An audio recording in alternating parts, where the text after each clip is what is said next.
नमस्कार. आज आपण 2 वर्षाच्या मुलीच्या मापाचा टॉप शिवणार आहोत. तर त्यासाठी अस्तरचा कपडा 4 पदरी फोल्ड करून घ्यायचा.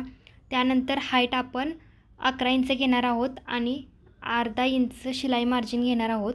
त्यानंतर गळा रुंदी 1.5 आणि शोल्डर 1.5 इंच घेणार आहोत आणि गळा उंची 3 आणि मुंडा 3.5 इंच घेणार आहोत. त्यानंतर चेस्ट 5 इंच आणि शिलाई मार्जिनसाठी 2 इंच एक्स्ट्रा घ्यायचे आहे आणि कमरघेर ही सेमच येणार आहे.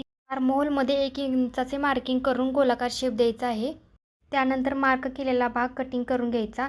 हे 2 पार्ट तयार होतात, पुढचा आणि मागचा. पाठीमागचा गळा गोलच ठेवणार आहे आणि पुढचा पानगळा काढणार आहे.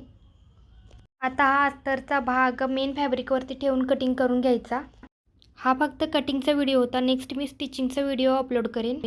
तर व्हिडिओ कसा वाटला ते कमेंटमध्ये नक्की सांगा.